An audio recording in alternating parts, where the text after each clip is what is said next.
leader is one who knows the way, goes the way, and shows the way. This is a quote by the famous John Maxwell, and his words couldn't be truer as an introduction to our next panel, where our ICT industry's most prominent leaders will discuss how they are turning their strategic visions into a reality. So as I set up on stage, I know Mr. Sultan's going to come back in just a little bit. We're going to call on the panelists. I think they're all mic'd up. So please join me in welcoming the following panelists to the stage. Of course, we're bringing back Mr. Osman Sultan, founder and chairman of FikraTech. We'll have Dr. Bilal Jamousi, deputy to the director-in-chief of Telecommunications Standardization Policy Department at the ITU Standardization Bureau. We have Mikhail Gerchuk, CEO of Telecom Power International Holding. We have Johannes Hummer, regional head of Middle East, Africa, Central Asia, and Caucasus, Vodafone. Rob Beswick, managing director, Virgin Mobile UAE. And the leaders panel will be moderated by Firas Medhabi, managing director of PMP Strategy, Dubai. So as they make their way to the stage, let's give them a big round of applause. These are your panelists for our first panel of day number 2. I'll now hand over the floor to Mr. Firas. Hi, everyone. We're connected anyway. Esteemed panelists, I knew it. thank you for joining us for this second day of the Telecom Review Leaders Summit. And thank you, Mr. Osman, for giving the baseline of what we are going to discuss today. You talked a lot about collaboration and how this is key for operators to collaborate, should it be locally or cross-border. I'm hearing that this will allow you to overcome challenges, common challenges. It will allow you to drive growth and foster innovation. But more precisely, and my first question will go to Mr. Johannes Hammer, how and why do operators collaborate? So first of all, when I was listening to my dear friend Osman and his interesting, many very, very accurate, as always, comments on since when we are trying to collaborate, I think we could have a panel only on that, and it would take 3 to 4 hours. But if I look at the regulators, and if I look at our industry, I think the telecommunication industry is one of the most regulated on earth. If you look at the United States, today you have 3 operators that own networks in a market of 340, give and take, million people. In the European Union, you have 480 million and 120 operators. So that, per definition, is already a problem. And I think most of the European countries, as well as here, have at least one operator that is owned by, or partly owned originally by the government. Here in the region, sometimes 2. So it is an absolute key to collaborate. Operators, however, are not collaborating. We are not used to it. As you rightly said, you're calling someone up. Is it an ego topic? Is it regulation? Is it whatsoever? If we think about innovation in telecoms in the early 2000s, it was actually more a customer tool for business rather than real innovation. The amount of money we lost in innovation is quite big. The amount of money we made out of innovation, I would say, is rather limited. So you were also referring, Osman, about the early 2000s and the wallet. I do remember that in the early 2000s, some of the big credit card companies, Master, Visa and others, were begging operators in Europe to include the credit card into the phones. And the CEOs back then said no, for one, a little bit simplified, but for one basic reason, and that was margin. Because they couldn't get their head around how you make money with a margin of 1% or so, back in the days where the margin of telecoms was around 40. And today we would be very happy if we would have included it. And I think the wallet train has passed. So to come to why we have to collaborate, I think overcoming a little bit regulation, I think it's very hard in a regulated industry that can't use the same data that, for example, banking can use to compete with banks, to reverse regulation or to work with regulators to make us as telecom operators able to compete with fintechs, with ICTs and so on and so forth, we will need to be able to operate in a different way. And therefore I think this collaboration, working together, looking at industry standards, seeing how we can come up with ideas to, as you rightly said, different business models, because we are still basically a commoditized connectivity company. So that would be my first thing, and I'm very keen to hear Osman on that later. Well, thank you, Johannes. Mr. Sultan also raised a problem about Facebook. We have multiple operators. I understand the problem about regulation, but there is one Facebook, one Amazon, one GAFA, more generally. We call it OTT when we work in the telecom sector, over the top. I don't think the users see what is behind the top. And this means also the collaboration, I guess, should be cross-border. And my second question goes to Mr. Gershuk. How can we foster stronger cross-border collaboration in order to overcome these kind of challenges with players becoming more and more impactful and global with regards to the telecom industry? I like the word collaboration as opposed to integration, because many international groups, they talk a lot about integration, and it's always it is always a debate about degree you can benefit from integrating international operations. But collaboration is a very different matter. From my experience, there are several areas where collaboration is definitely beneficial, and it can be achieved either through creating an international group or through partner kind of arrangement. Yeah? These areas are procurement, first of all, where you can certainly benefit from scale, from volume. Carrier and wholesale, similar story, where you can better optimize how you route your traffic and get better conditions. Third one is economies of scope in areas like R&D, product development, and so on, where you develop product or develop some cutting-edge solution in AI, for example, in one space, and then deploy in many markets. And then there is area of talent development, where you can rotate people between international operations, do internships, and so on. Yeah? And then finally, there is just the exchange of best practices that I personally firmly believe in, because there are many different things piloted, tried in many geographies, and just sharing information about them in various settings. And this conference is one possible setting, is also a very important way of collaborating and improving competitiveness and knowledge of industry and its players.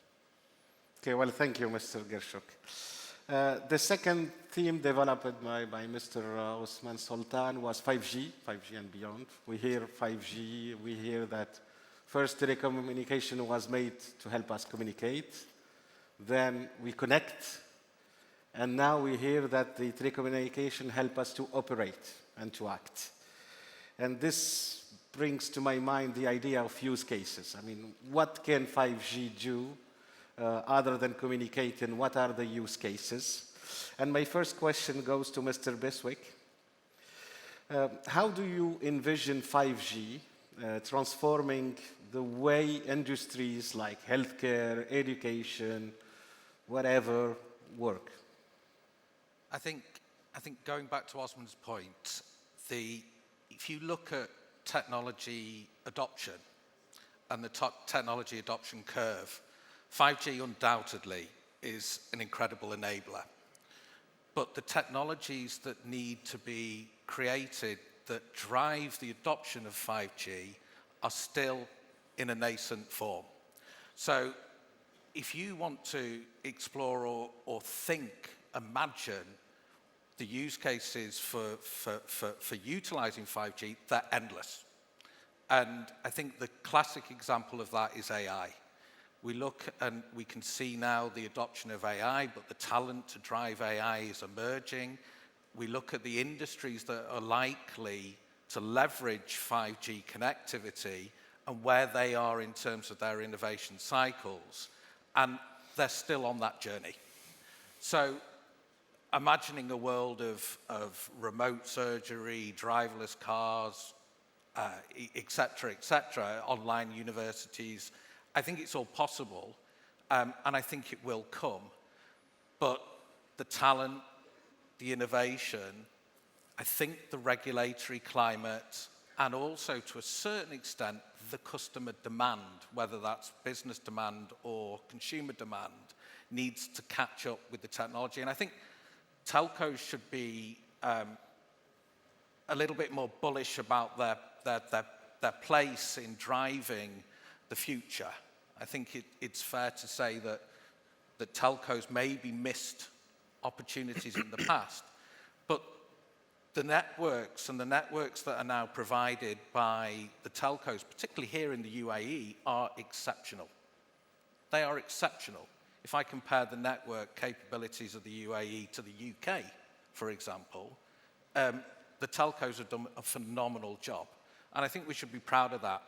How do we leverage it in the future? How do we take 5G and then create, and in partnership, the use cases? Smart people, Jazim, my colleague down there, Salim, they're already working on this already. And they know that collaboration and partnership is the key, and I'm sure Jazim will talk about this when he comes on stage a little bit later. And it will come.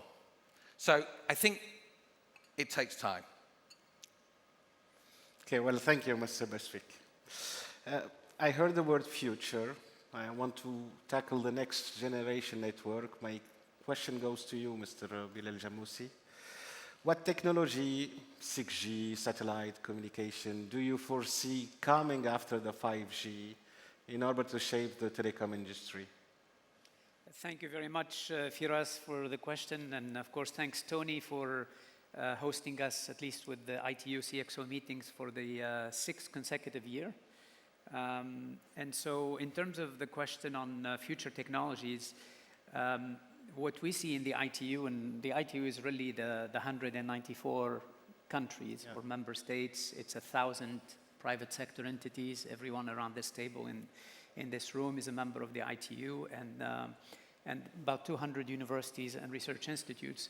So the data and the information we have is really coming from our membership. Clearly, we see that 6G is a priority, and the World Radio Conference was hosted here in Dubai just a year ago. And what's new there, in addition to the spectrum, is the use of artificial intelligence to optimize the network resources, to allocate the radio spectrum. All aspects of 6G are embedded with artificial intelligence. The second trend that we see significantly rising is satellite connectivity. Low orbit satellites particularly, and the reason is that today we still have 2.6 billion people who are unconnected. They're not online. 38% of Africa is not online. 70% of the Arab states are not online. So the ARPU may not be there for traditional mobile connectivity, but with the low orbit satellites, there are areas that are hard to cover that could be covered with satellite. We see in the ITU membership a very sharp increase of participation and membership from low orbit satellite companies.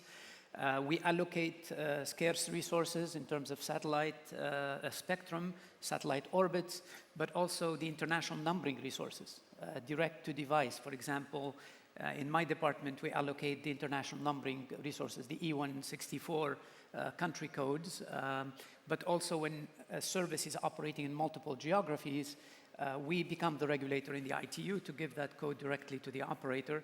And one example is Starlink got a code just recently to operate with the direct-to-device. It's one example of many other operators that are doing IoT connectivity, machine-to-machine connectivity that are operating in LEOs.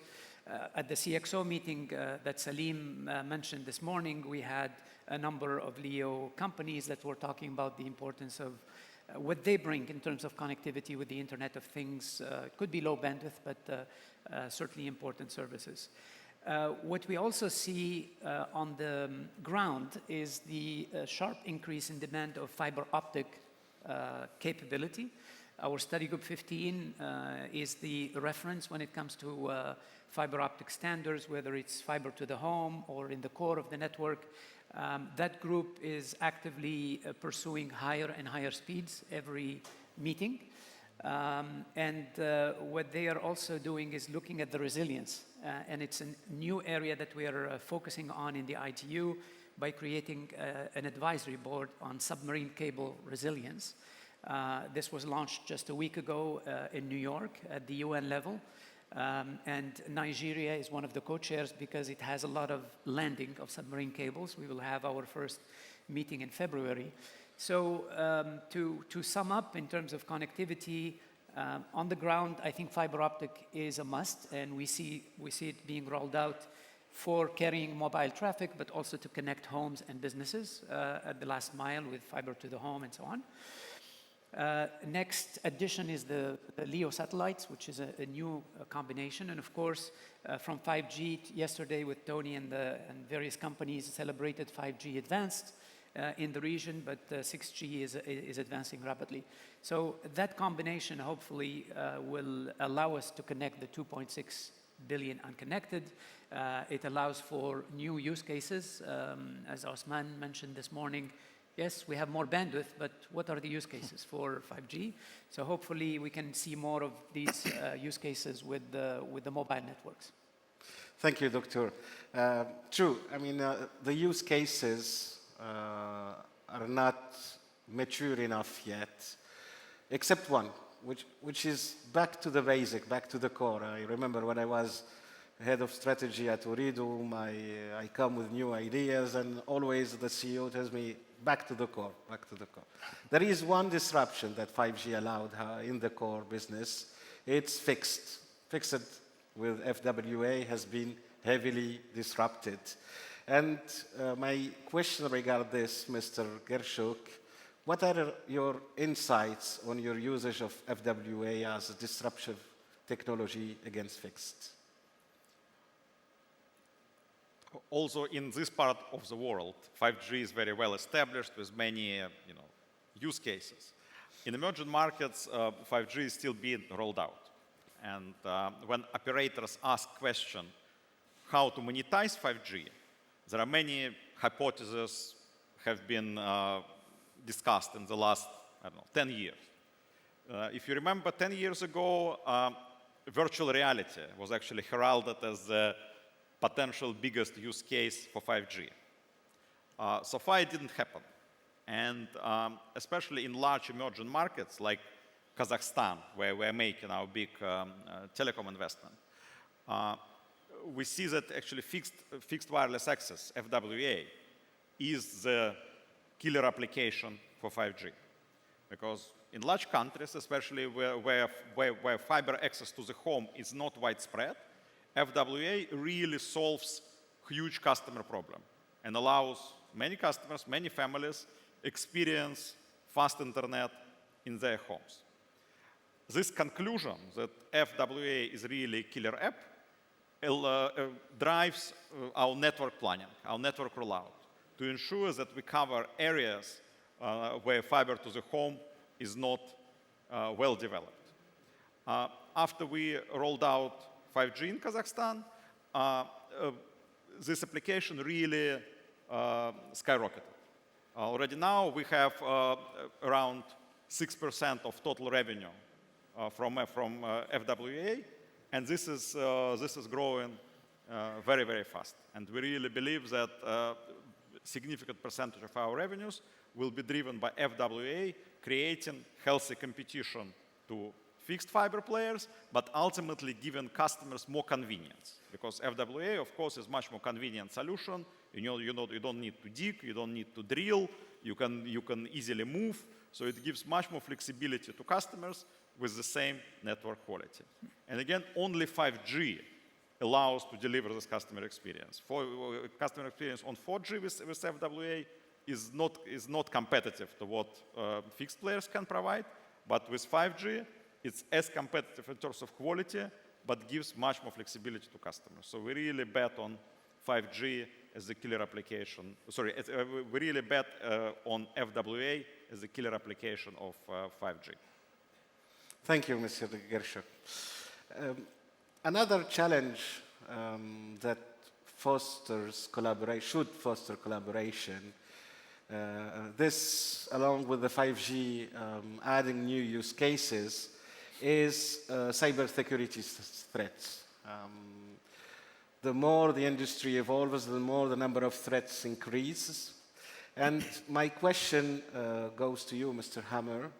How do you see the evolution of cybersecurity threats in the industry, and what kind of strategies you think should be used in order to mitigate these threats? It's a very good question. Thanks, Firas. And I think I like the tweak that collaboration is here key. And I think, Michael, you also said it. I think that's a very, very important area for knowledge share. When cybersecurity is a topic, bigger operators and groups speak about their cyber operating or rooms, their cyber SOCs and what's not. But it is a very, very easy way to share knowledge between operators.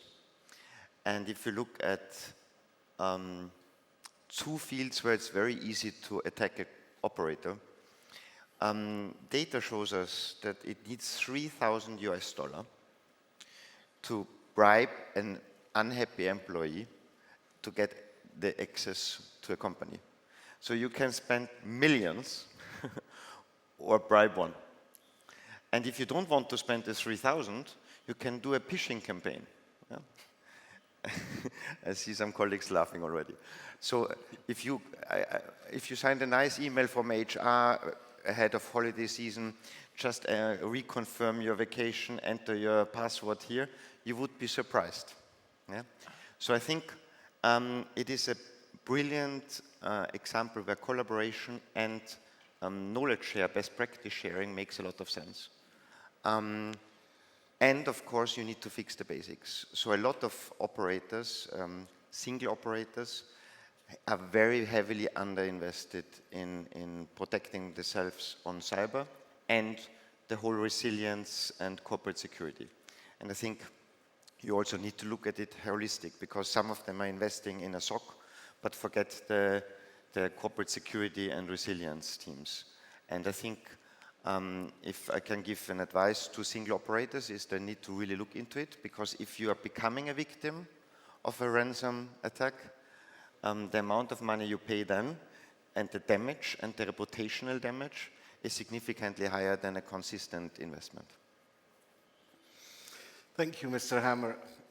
Another challenge raised by Mr. Osman is these OTTs that we discussed about that use the backbone of the operators and the data of the customers to monetize. And my next question goes to you, Mr. Bilal. It is about customer data protection. What are the regulatory evolution that should happen in order to protect customer data? Well, thank you very much. The data and AI go hand in hand, and the journey of data protection. Let's take the example here in Dubai. In 2015, the ITU published a standard on the key performance indicators of smart sustainable cities. And Dubai was the first city to implement that standard. And there is like 138 data points to be collected to measure the smartness and sustainability of a city, and in this case, Dubai. And as the various organizations within the city started collecting the data, they realized a lot of things. They realized that the data formats are different. Sometimes the data is not kept in a digital form. But more importantly, they realized there is no framework for data handling. And very quickly, the Dubai Data Authority was created, thanks to that standards implementation that put a framework on how to collect the data, how do you store it, and how do you protect the private information of citizens. Because, for example, your water usage or electricity usage could give some privacy, whether you're in the house or not. So just one simple example. So the data protection, it is a journey, and it needs to be based on international standards on the collection, protection, and storage of the data. The UN put in 2018 a data protection framework that includes protection of private information. In the ITU, we signed on to this UN framework. Of course, in Europe, you know, with the GDPR, it's a very strong focus on data protection. Other countries may have looser schemes. But the critical part now, as data is being harvested and used for optimization, for reducing churn of customers, it's important to apply those international standards to protect the data, to store it in an anonymous way to the extent possible, and to really protect the private part, the private information of that data.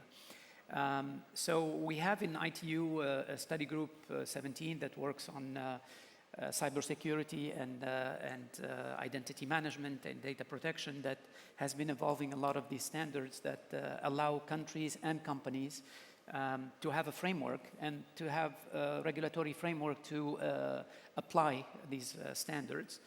And what we are seeing to accelerate this is recently we announced a joint effort with the Linux Foundation called the Open Wallet Forum.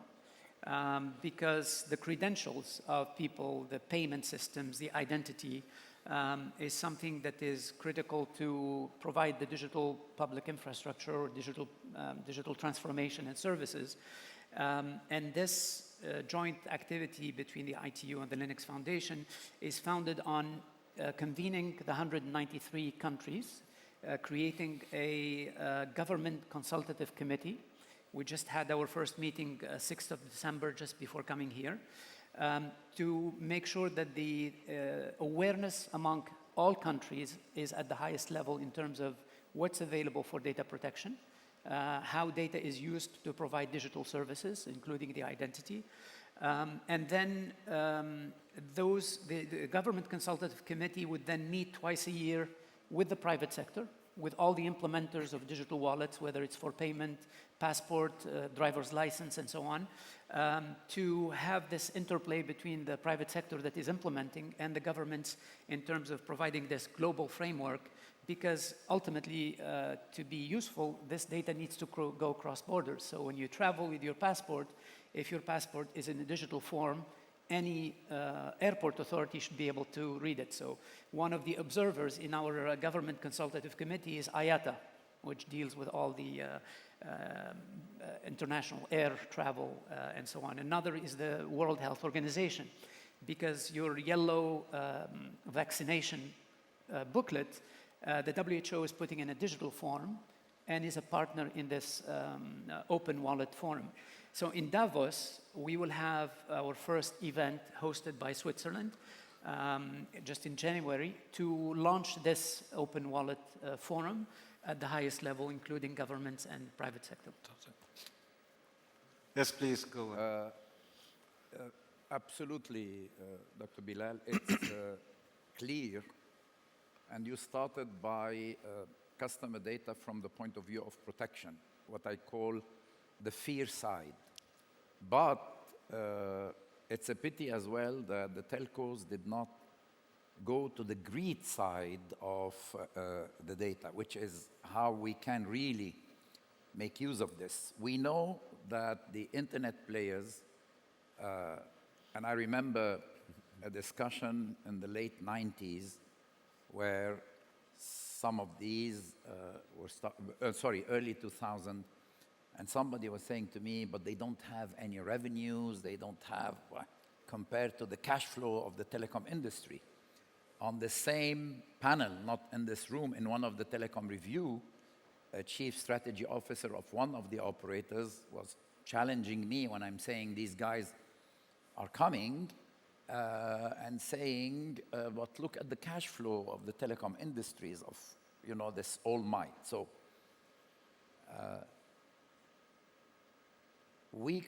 why we couldn't, and what Dr. Jamoussi said is absolutely true. You cannot leverage on the data that you have on only your subscribers, even if you are one of the most spread operators, the Vodafone of this world or whatever. Because, for instance, I'll give an example. I proposed to the telcos of the entire Arab world 14 years ago. Some of you remember maybe this. Why don't we create a company just for having a place under the sun in the mobile advertising revenues? We are all absent from the mobile advertising revenues because the big brands, they don't want to just, you know, have their agencies talking with the Du, Etisalat, Uridu, etc. They talk with the Google of this world, they talk with the Apple of this world, they talk with the Facebook of the GAFA, as you mentioned them. We could create an entity. You mentioned the banks, Johannes. The banks created Visa, absolutely, a consortium of banks. And I even said to my dear colleagues and friends of Etisalat, by doing this and by adjusting the shareholding as a function of the financial contribution of each operator, I would be the smallest at the time in Du. It didn't work. You mentioned the word ego. We do it ourselves, we know how to do it. But we are limited in our geographies. We are limited by construction, by the license that is given to us on a certain geography. So this is as I said, maybe my regret of something that I would have liked to see. It's not too late. We have very powerful, we have data. You mentioned the Smart Dubai, Doctor. We were lucky because Du was the technology partner of the Smart Dubai, as you know it. So we faced this, and we thank you because it really helped the standard that the ITU in 2015. I remember that. So that matter of data, we need to move from the fear side, but it's fundamental. We need to protect the data, consumer data protection. We need to be able to monetize this data because the things that we are able to monetizing are fewer and fewer over time. We are all looking to new revenue streams. The business model yesterday, we heard Fahd al-Hassawi saying, okay, the infrastructure and all the things. That is a debate. We need to move from the pipeline to beyond the pipeline, beyond the connectivity. But still the jury is out and how much money this is going and what is the place that we can claim in these fronts, because we're not the major players in these fronts. We have the IT integrators, system integrators, we have the media companies, we have et cetera, et cetera. We have the banks now and the fintechs and the pay, et cetera. So I believe that thinking how we can collaborate on the data side is fundamental. Thank you, Mr. Osman. I agree. I think the collaboration has to be local. We talked about it, cross-border between operator. But as Mr. Osman said, it has to be cross-industries as well to create these use cases. Okay. The fourth theme I want to develop is about digital transformation and AI, the buzzword AI. And my first question goes to you, Mr. Beswick, about digital transformation. Can you tell us how did you use digital transformation in order to change your company and accelerate growth? Yeah, no problem at all. I think, look, the first thing that happens when anyone mentions digital transformation is people jump to technology. So what can we do with technology? How can we reframe and rethink and use technology to improve either consumers' lives or those that we serve? For us, we started with people and culture. And those of you guys that are in the middle of digital transformation, have transformed or are running digital businesses, I think it's imperative that you consider how your operating model is going to work and the people that you're going to bring in to help you do that. So, look, when we first started Virgin Mobile, and you know, Osman as a telco legend was obviously there and absolutely pivotal in that, so he knows because he was in every single one of those meetings. We understood very, very quickly that in order to build competitive advantage or drive digital transformation in the telco industry, and remember this was 6-7 years ago, yeah, and the telco industry has transformed in those 7 years, by the way, that we had to do things completely differently. So for us, it was about understanding that you needed to complement telco thinking with digital thinking. So we brought in talent to create cultural tension, and that cultural tension pushes innovation. Someone much smarter than me said that culture eats strategy for breakfast. I think it's absolutely true. So if you create an environment where people can push agendas, where they can work on their own side projects, where they can drive and think creatively and differently, you will drive innovation. So culture number one, the operating model number two. So we were fortunate enough to think of ourselves primarily as a software development company. So we brought in in-house developers, out-house developers. We created an agile methodology. We kept the company size relatively small to enable those within the company to have table stakes on what we should bring to market. And that enabled us to cut down traditional go-to-market times, which you normally see in the telco industry being anything from 6 to 18 months to 3 or 4 weeks. And we started to think on a feature basis rather than on a waterfall product launch perspective.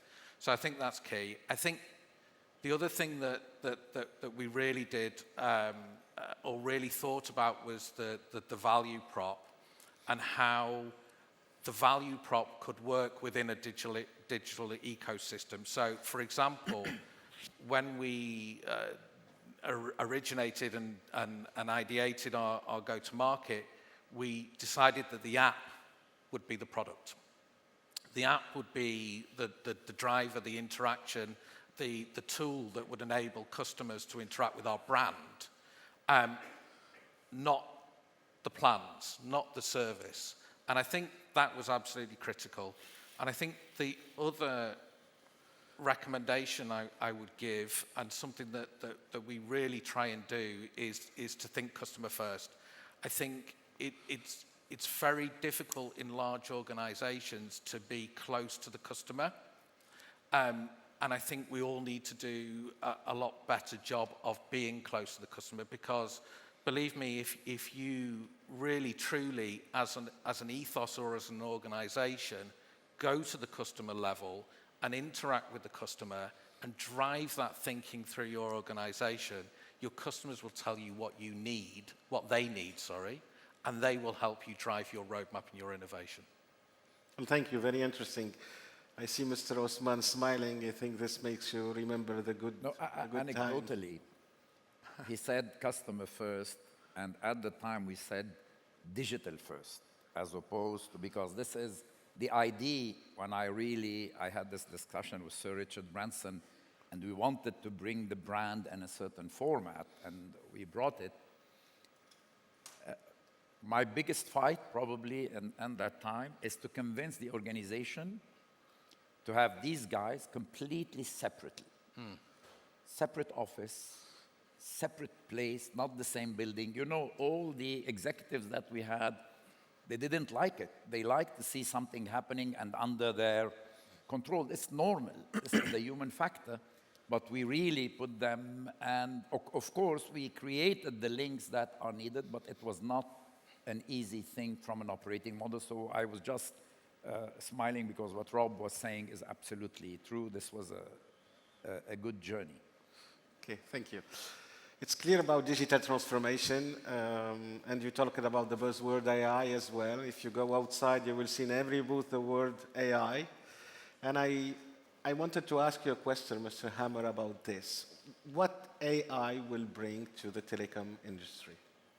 So we are now in the buzzword section that Osman in his opening statement mentioned so nicely, and I think, Rob, you have already addressed most of the topics, actually. I think if I look at our region, and I look at my friend Stelios here, who is the CTIO of Vodafone Oman, what we have implemented there as a digital first, also, as you mentioned, you download an app, KYC is done within 2 minutes, and you have an eSIM downloaded in 3-4 minutes, and your plan is active. If you would have told someone that this is possible in Oman 4 years ago, they would have probably asked you to take off the pills. And today it's the reality with all operators, because obviously they had to copy. So I think, and I'm with you on that, AI as a buzzword, but if I look at what impact we have with the tools that we have now available, thinking about the dreadful experience of the first chatbots, and I think the whole customer care will be really, really better. If we look at fraud detection, if I look at predictive maintenance, etc., etc., etc., there are many, many use cases that come up. We have here our new partners from Georgia, Selfie, and when I look at how they are trying now from the digital end-to-end process in the company, looking into how can I implement the tools that AI give us as a company in improving the customer journey.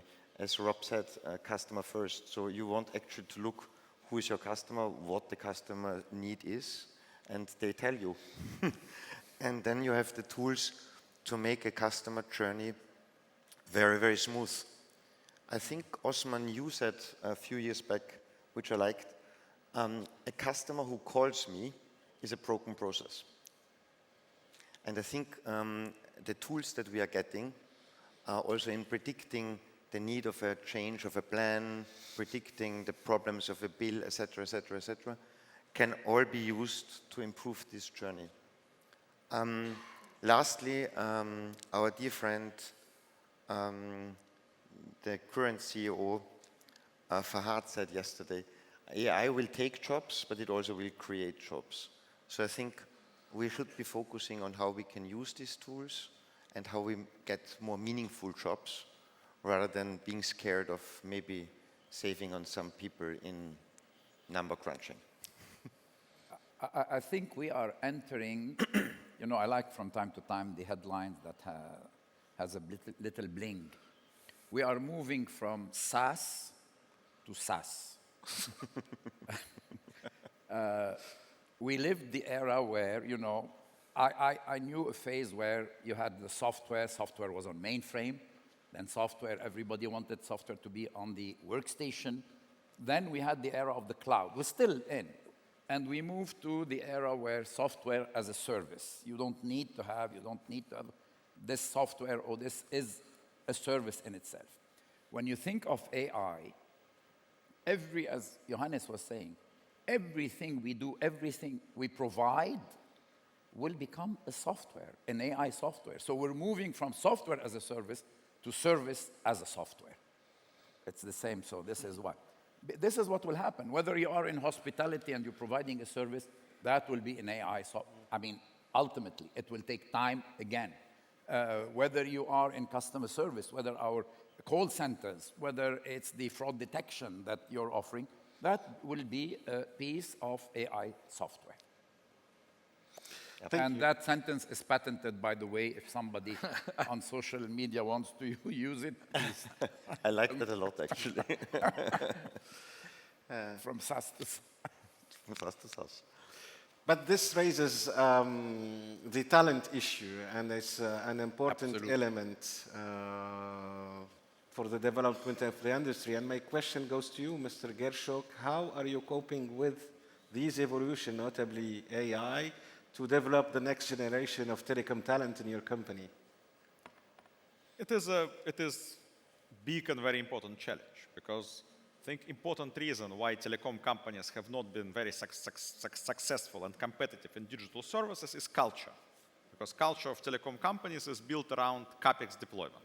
Yeah, we spend, tens and hundreds of millions of CapEx every year, so it's very important to make every decision well measured. Because when you put antenna, it's hard to move it and so on. So it's long processes and low tolerance to mistakes, which is completely the opposite what digital world kind of embraces for creating great digital products.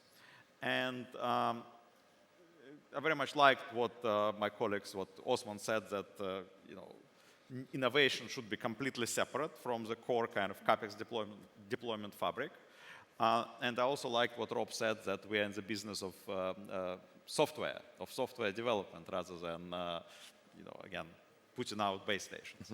So I think that the right approach that we use is to keep digital services, developers, AI experts, as much separate from the core business as possible, and give them autonomy and self-governance. We use principle of tribes, which I'm sure is familiar to you, is kind of part of agile methodology, is that our digital services are organized in tribes. These tribes are self-governed, so they decide what is their objective, how they reach to this objective, how to distribute tasks within the tribe, and then we measure financial result from the work of each tribe. How soon they bring products to market, and what is the financial return of these products against the business case. But how they get there is we delegate this decision to tribes.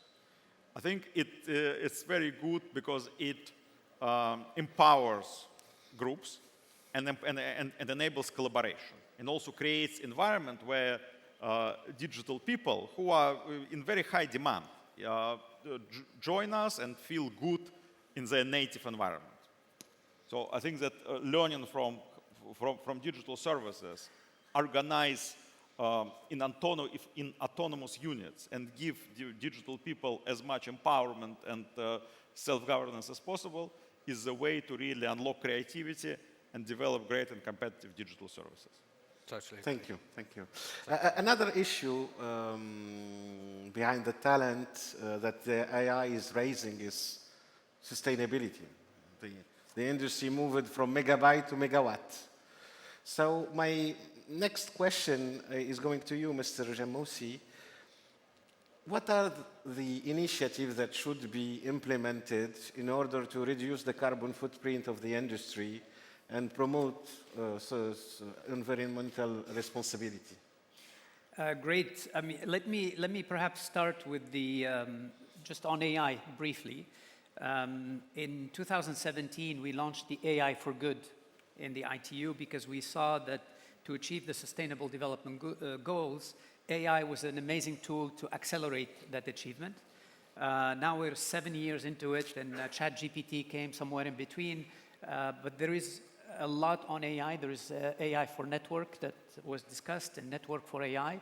So in addition to using AI for optimizing the network operation and doing things differently, there is also an amazing opportunity for telecom operators to use AI for translation, AI for natural disaster management, AI for health, AI for agriculture. So the application space for AI for telecom operators is an amazing opportunity of growth. So with that growth comes the sustainability question. Last year, here in Dubai, the United Nations had the COP28. And we in the ITU realized, preparing for COP28, and it was at the same time of WRC, that digital was not on the agenda of the environmental negotiators. When digital allows to mitigate the carbon footprint of other sectors tremendously. So we created this Green Digital Action. We had ISO and IEC join as other standards organizations to put a bit of focus on digital in the COP28. And then we carried that momentum to COP29. So just a few weeks ago, we were in Azerbaijan, and we hosted the first ever Digitization Day at COP conferences. And the purpose of that is to get companies and countries to sign up to Green Digital Action Declaration. And we're very pleased that over 1,000 entities signed on to the declaration and the commitment that comes with it from over 90 countries, 90 member states. And we plan to continue that journey for COP30 in Brazil. Where does sustainability come for our sector? As you transform from telco to having data centers, it's important to use the international standards that we are producing in terms of low energy usage, more efficient energy usage, cooling resources, and having renewables and data centers go hand in hand. When you deploy with the renewable energy in mind, to be in proximity. To use AI to optimize the operation of data centers when there is renewable energy production, like solar energy. So we have a whole suite of standards that we developed in the ITU in collaboration with ETSI, with ISO and other organizations to allow the measurement of the impact of our sector on the environment, but also to measure how much our sector, the ICT, can contribute to the others. So the estimate of the whole ICT sector before data centers, it was about 2 to 3% of the greenhouse gas emission. Now with data centers, and especially with generative AI, sometimes the power usage of those data centers goes into 20% for certain countries. And that is a big challenge. And so what we are trying to work on is ensuring that new data centers that are put in place are adhering to the green standard principles of data centers. And then the other aspect of sustainability is e-waste. And we have a suite of standards on circular economy, digital product passport, so that when producers, manufacturers of ICT equipment design these new products, they design them with sustainability in mind. So those products can be easily recycled. The rare metals could be reused. You get more gold in a ton of cell phones than you can get a ton of ore in the ground. So it is an amazing business opportunity to be able to recycle all of our ICT equipment beyond the environmental positive impact. Well, thank you, Mr. Bilal. I see that time is up. I had 2 more questions. I don't know if... because we heard the sustainability initiatives from the regulator and the authority point of view. And I would like to know from the operator point of view, and my questions goes to you, Mr. Biswick. How do you see your company evolving in the sustainability situation? I think, look, tomorrow's consumers will buy products that have high ethical, moral standards, and brands need to be cognizant of that. I mean, I'm fortunate, I'm part of the broader Virgin Group. I'm fortunate I get to work alongside Richard and Holly Branson and some of the initiatives that these guys drive from a philanthropic and also from a sustainability perspective. So I have a unique insight globally into how a major brand is repositioning itself and driving purpose in order to create profitability. And I think, look, high level strategically, sustainability, purpose, doing good from a business perspective has to go hand in hand with profitability. If it doesn't, it won't work. Do we have the equation to crack that today, now? No. I don't think we do. I think that there are great steps forward in doing that. I mean, from Virgin Mobile UAE's perspective, the way I address it with the team is small steps forward as consistently as you can. So, for example, we removed all the single-use plastic from our SIM packaging. We changed the plastic on the SIM to biodegradable. We've launched a carbon offsetting feature within the app so that we're able to talk to consumers about the impact that our network or our business has on carbon emissions. And we have a SIM delivery angle. You download the app, you can get your SIM delivered in half an hour or less. We're starting now to look at how we can replace the motorbikes that our quick commerce drivers use with electric e-bikes. So I think, you know, everyone within each of their businesses can make proactive steps, and I know certainly from a do perspective, on a network side, there is a huge amount of work going on in terms of driving sustainability. So small steps forward, but please remember the consumers of tomorrow will buy brands that are ethically, morally responsible for the environment. It's key. Okay, thank you. Do you agree with that, Mr. Hammer? Yeah, absolutely. So I was nodding all the time, especially also that it must make commercial sense. And I want to add to it, coming back to your question, I think, one, it's very key for our future consumers, but it's equally key for our employees. Yeah. If you want to attract talents, totally, you have to have a purpose, and the purpose needs to have these buzzwords, but right buzzwords in this case, which is sustainability and inclusion. And if you drive this, I liked yesterday evening, there was this ladies in tech. Yes. And one lady said, and I couldn't help laughing, it was brilliant. She wants to see a panel about men coming back into ICT. and if I look at this, that's really amazing. Many months back, Dr. Burak, who is the Deputy Minister of Telecommunication in Iraq, and the minister herself, which is, by the way, a lady as well, to the point of the ladies yesterday, shared this vision of having a new operator in Iraq. And one of the key reasons why the ministry wants an operator is, again, the purpose, including sustainability and inclusion. So I think I want to close with this, that it needs to be in the focus because of our customers and to attract talents. Agreed. Well, thank you, Johannes. Thank you, everyone, for participating to the panel. Please, a big applause with me.